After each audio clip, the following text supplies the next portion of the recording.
Very good afternoon to all my listeners and viewers on Akadru. With us today, we have Peeyush Mohit, the Chief Operating Officer and the co-founder at O2 Power. Previously, he has held roles at Renew Power consulting firms, a bunch of them, and he's an engineer from BITS Pilani and an MBA from IIM Lucknow. So today he's going to talk about not just careers of today in the energy sector, but also future and alternative energy careers uh, as they would unfold for us. So, very good afternoon and welcome, Piyush. It's a pleasure to have you on board today in this conversation. So, maybe you can start off by sharing your journey with us, and then we'll get into specific questions as to what we could do in terms of specific careers in the energy sector. Right. So I started off by doing engineering at BITS Pilani. My specialization was in electrical and electronics. And after Pilani, I went straight to IIM Lucknow. And given that I had a background in uh, electrical and electronics and then a specialization in finance and strategy, I joined a consulting firm, PwC, where in 2003, when I graduated, that was a landmark year in India for the power sector because the Electricity Act of 2003 had just been passed. And this act essentially completely overhauled the way power sector was being run in India. You would be aware, and not the younger ones among you, but people who are our ages, we used to have things called SEBs earlier, state electricity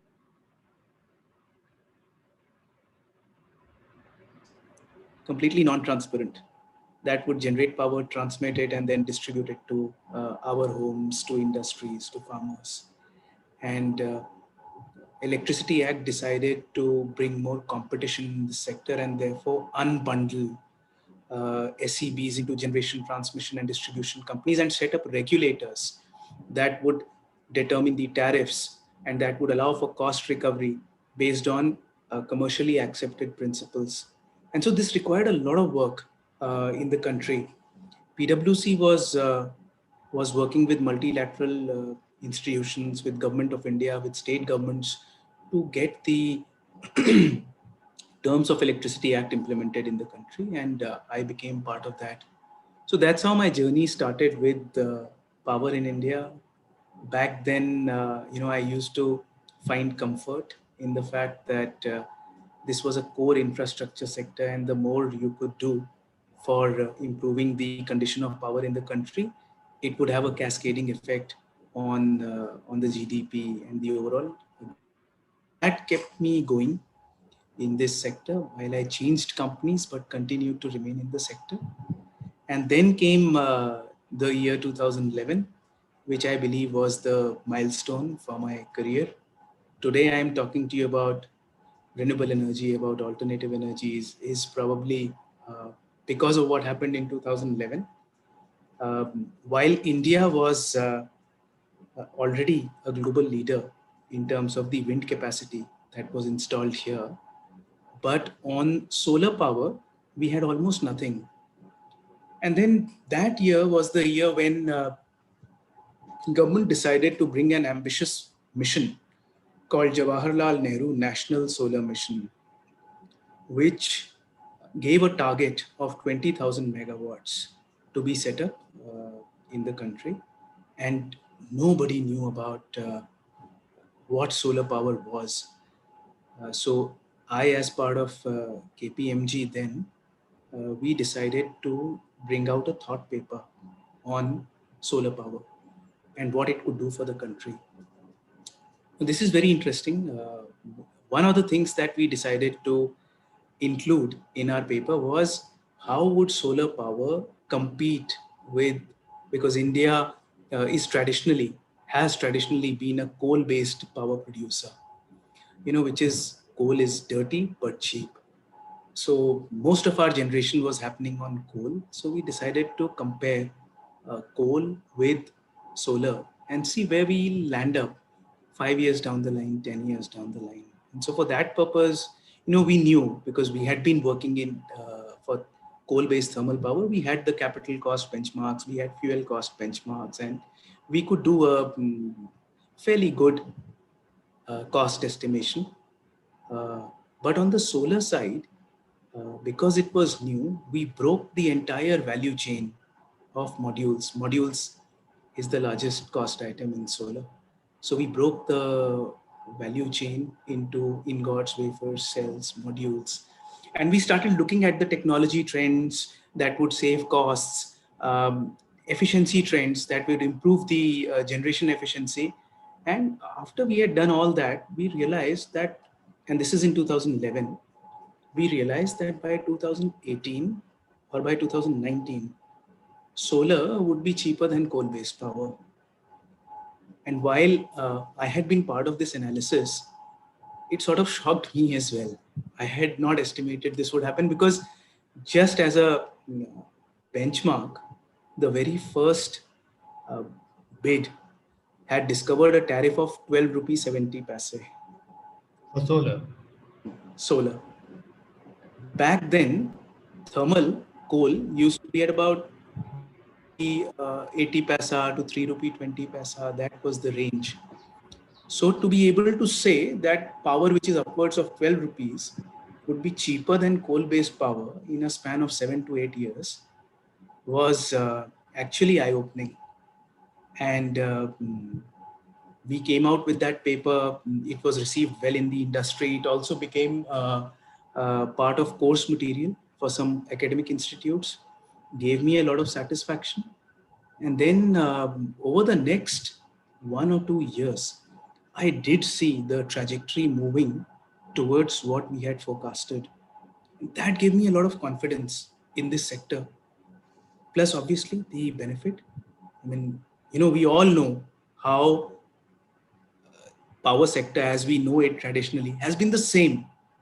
Same generation, same transmission towers, then poles that bring electricity to our place. Nothing had changed. And suddenly there was something on the horizon which seemed to be disruptive. Plus, of course, it was green. And people were talking about climate change back then also, and it seemed like the right thing to do. So all of it came together, and I decided at that point in time to build my career in this sector. So continued with consulting for a few more years after that, and then I joined industry, and that's when Renew Power happened. And after that, got an opportunity to set up a platform of my own in 2019, and so that's how this journey continues. So yeah, Abhishek, broadly, that's about it. Very, very inspiring, Piyush. I have lots of questions to ask, but one question which comes right at the top of my mind, um, and you made one prediction in 2011, so I'm asking you to make another one. Do you think globally and also domestically in this country, in India, driven by this thrust on renewables, we would become energy abundant at some point in time in future? I mean, given the fact that our energy consumption per capita is also increasing at a fairly rapid clip, do you foresee that time that we would genuinely become energy abundant? Solar power is available cheaply and widely. So is wind, and so are many other renewable sources of energy. So what's your sense on that? Very interesting question, I must say. I think uh, all the necessary factors have to come together for us to be able to say that we'll become energy abundant. And some of these factors that readily come to my mind are, things like the technology improvement that has been going on, which has ultimately brought prices to where they are, should continue to happen. That's one. Second thing is financing. We have seen how lenders in India who did not understand this sector so well today are on top of how solar power works.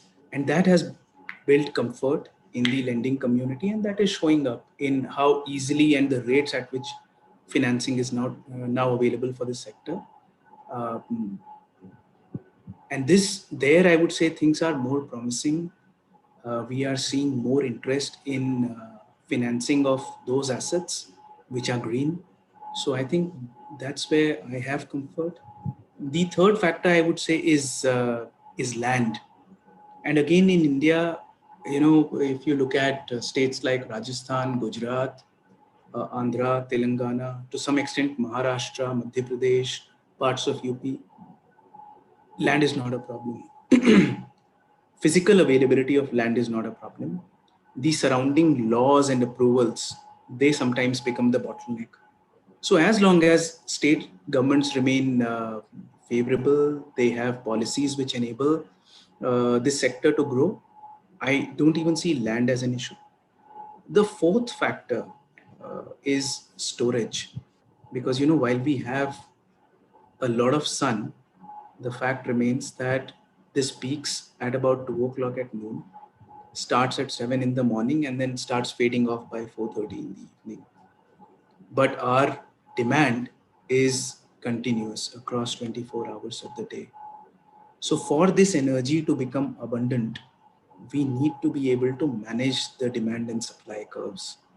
Now that's where, and this is something we can talk about later in this conversation, storage will play a very, very critical role going forward. And what we can do with storage will have the answer to Abhishek, what you're asking, whether we'll have cheap and abundant energy going forward. Very well said, Piyush, and I do see where you're going with that. Going, given the fact that I'm an engineer as well, and I'm able to see the trajectory of your answer. But we'll leave it at this for the time being. I'm sure we'll pick it up in the conversation.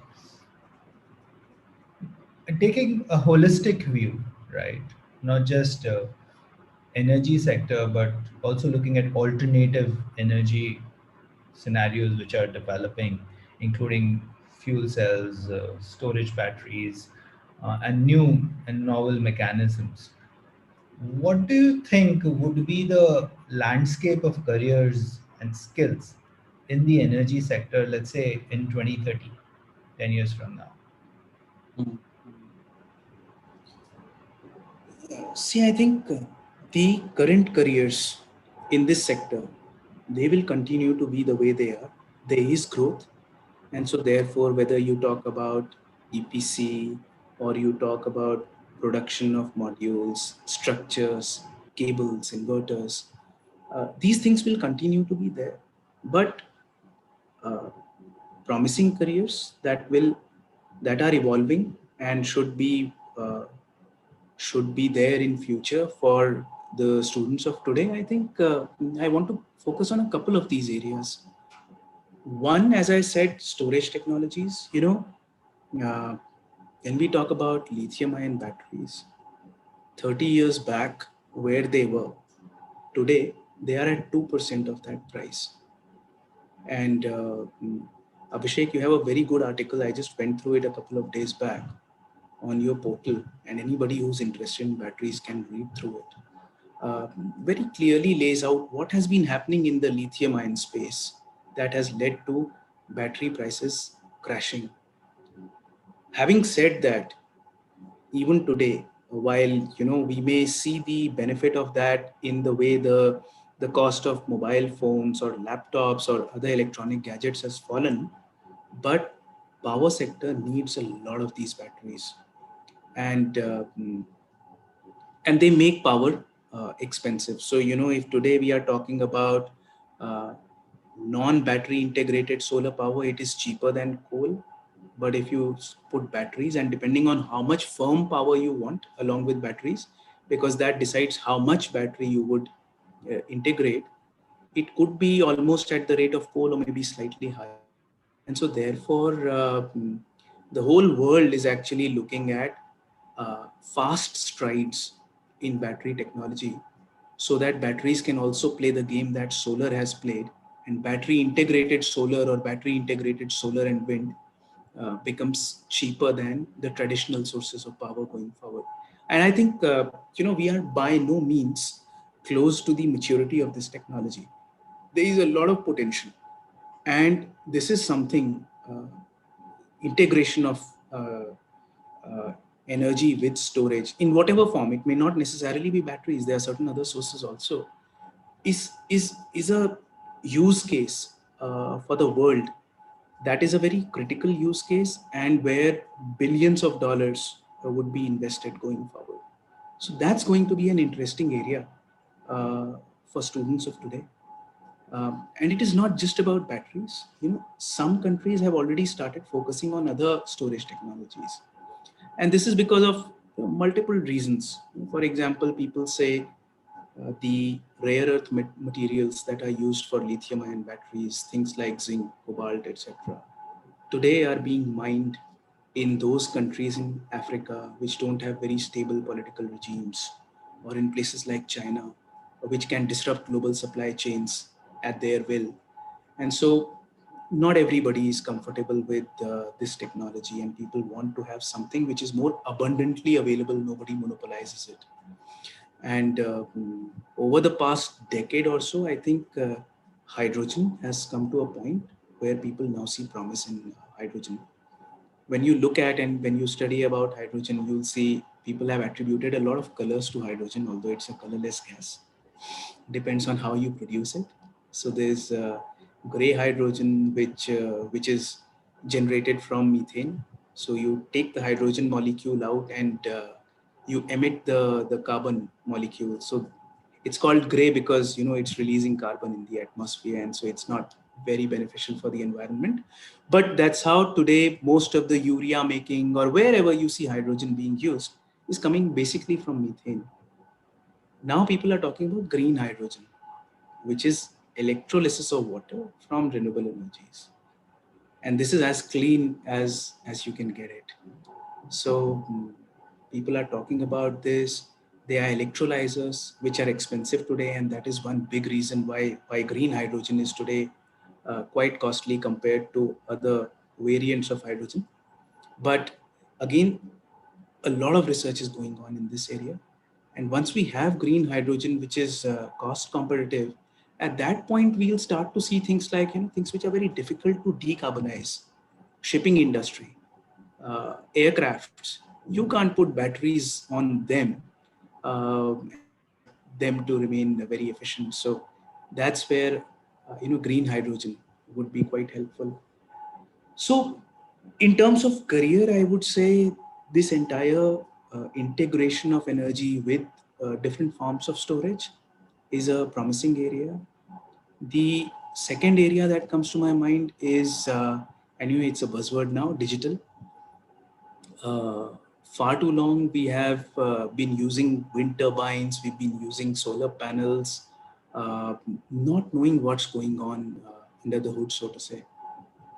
For example, solar modules can develop micro cracks, or there could be hotspots. These could be very simple things like, you have a bolt under the module for bolting it on the structure, and that bolt gets warmer than the other parts of the structure. And because of that warmth getting transferred to that part of the module, it develops a hotspot. Now, these are things that are not visible to the naked eye. Similarly, on wind turbines, the wind turbine may be facing exactly in the direction of wind, or it may be a couple of degrees tilted. Again, very difficult to say. Uh, Once you have digital and you have things like, again, a much used word these days, digital twins, a machine that you have in the real world, you exactly have a digital replica of that in the virtual world, and then you give it exactly same parameters that were noticed in the real world, and you see what generation you could have achieved. And if your actual generation is lower than that, something is going on, and then you try and dig deeper into what must be happening now. So I'll summarize what Piyush has said so far.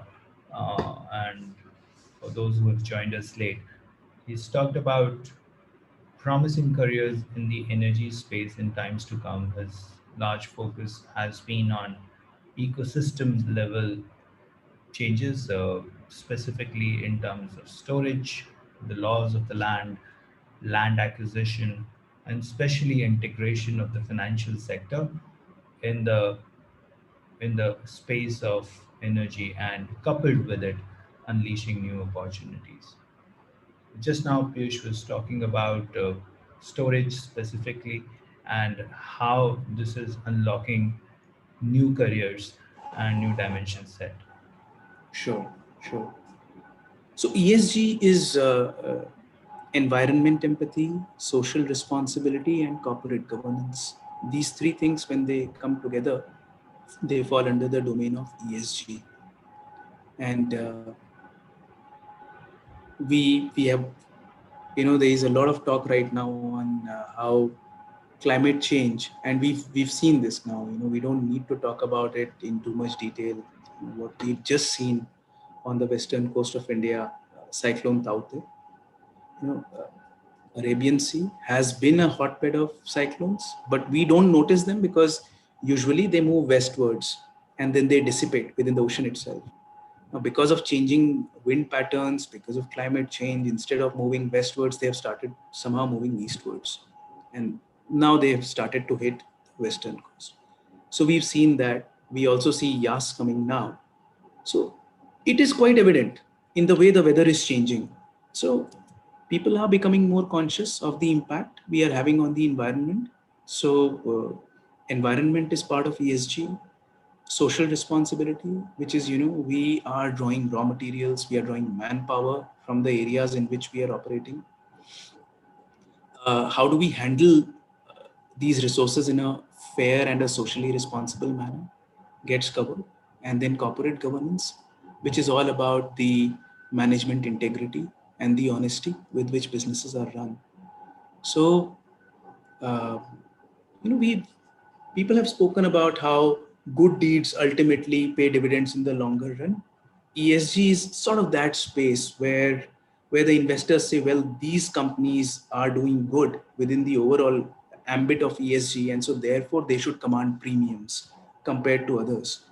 So this area is growing. There's a lot of interest, and I think students who want to build career in finance going forward can look at this as one of the niches, because this is a specialized area and this is likely to uh, grow faster than the rest of the industry going forward in future. So, so yeah, Abhishek, I think these three areas I see as promising as careers going forward. This is quite eye-opening for me, at least. As a 15, 20-year-old, I would see finance as finance and don't look at specialized nuances within that. And I think what you're saying would make a lot of difference to some of these forward thinkers who are thinking of taking their career a few notches ahead. But focusing again on the skill sets, I mean, you've talked about specific sectors that could be interesting, but focusing on skill sets, and again, from a perspective of, let's say, an 18-year-old, freshly minted adult, what do you think would be the key skills that he or she needs to inculcate, or how he could go about thinking of his or her energy career? Also, take into account considerations of fourth industrial revolution. I mean, a lot of jobs are being machined, as they say, and to that extent, what kind of skill sets a young person could focus upon, and how he could go about developing them, both in a formal or an informal setup. Yeah, that's a good question. In fact, this sector will definitely create a lot of jobs. But as you rightly said, a lot of those jobs will be commoditized in the sense that they will not require too many special skills, and there will be a lot of manpower supply. And going forward, who knows? Some of those jobs may even be mechanized. So, so therefore, it is important to get into those spaces which tomorrow a robot or an algorithm cannot take over, and which are, so to say, the fountainheads of value addition. Like, for example, when I spoke about research in the field of storage, this is something that a computer cannot take over. Plus, small incremental improvements on the storage side ultimately lead to a big improvement on an overall basis over a 2 to 3 year time frame. Somebody who's 18 years of age today is at a very good point where, when you get into your college, for example, if you want to pursue engineering, then you start focusing on storage technologies. You pick up subjects which are on storage, and then your electives could be on storage, and that's how you sort of start taking the right steps to be able to specialize in these technologies going forward. Similarly, if you want to get into the field of finance, uh, then you can start focusing on ESG right now, so that by the time you are ready for the job market, you have some ESG related bullets already on your CV, and that makes you a more appropriate candidate for stepping into that field. Plus, I would say, these are very specific points. I would say uh, students today need to network, compared to if I were to go back to that age of 18 years. There was no social media. Uh, uh, we just had emails. Very difficult to connect with people. There were no social networks. There were no professional networks. Today, it's very easy to find the right people on LinkedIn or be connected to your friends through and their friends through WhatsApp. Back then, that was not the case. So it was not very easy for us to network. But for today's generation, while you make your career choices, but it is very easy to keep connecting with people who are in this space, understanding how the industry is changing and what are the right steps for you. Um, so I think, yes, uh, be networked, uh, read more about this space, and if you feel you have a genuine interest, it aligns with your value system, then start taking the right steps right away. Yes, I think that makes a lot of sense. In fact, it's so interesting to note, Piyush, and I will share this with you in earnestness that a lot of speakers who have come on this forum have talked about it. They've talked about the value of reading more, they've talked about exploring more, and focusing upon developing your interest in a meaningful, directional, focused manner. And in fact, this is fundamentally the ethos behind the creation of a kadru, multidisciplinary exploration around areas of your interest, and then committing to projects which would allow you to build those specific bullets which you talked about in your chosen area, so that when the time comes, you're ready for those chosen jobs or those new jobs which are evolving. So this is very very helpful, and I know we have run over our allotted time frame. So just one last question and maybe a quick one in terms of your advice to existing cohort of energy professionals, people who are in their 30s or early 40s, in terms of what they could do in terms of their skill sets and morphing themselves in terms of the evolving landscape in the sector. You mean professionals who are already in this field? Yes. Mhm. Yeah. I think the